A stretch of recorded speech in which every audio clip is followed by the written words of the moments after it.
fellowship's eternal flame.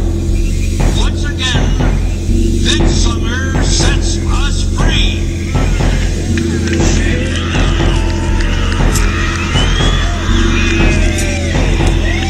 Red cloaks, black robes, swollen bones. Welcome, folks, to a tour of the Bohemian Grove, a remote place 75 miles north of San Francisco. There's a private redwood forest reported to be a meeting place of the most powerful men on earth.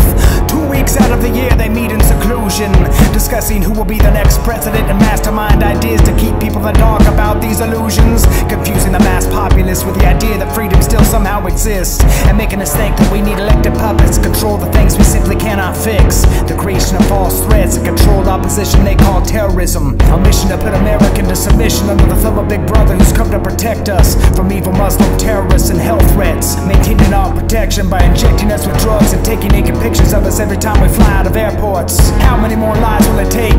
How many more rights will be taken away in the name of safety and protection before we stand up and take side with the fact that we should be willing to fight to live lives without a fear of government intervention? A united shout in the midst of this darkness, pounding our fists in the jailhouse doors of this so-called democracy, while these rich fools get drunk and run around redwood trees, secretly burning human effigies. The so-called Republican right, the liberal left, and the moderates, many are involved in the worshiping of Molech and these evil deeds, and paying honor to pagan deities during their cremation of care ceremony. Okay, calm down. People are gonna think I'm crazy. Let me lay it out straight, because now I'm getting emotional, which is easy to do when it turns out the so-called leaders and movers and shakers that make our world go round actually do these things in secret, and to think that they've been getting away with this for over 100 years without us knowing it. That is, until now.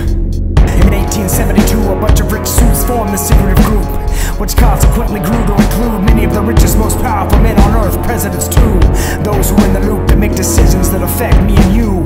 Just investigate these things, try and refute it to see if it's really true. They originally gave tribute to a 50-foot Buddha statue, which has now been removed and reduced to a 40-foot pagan owl. Want proof?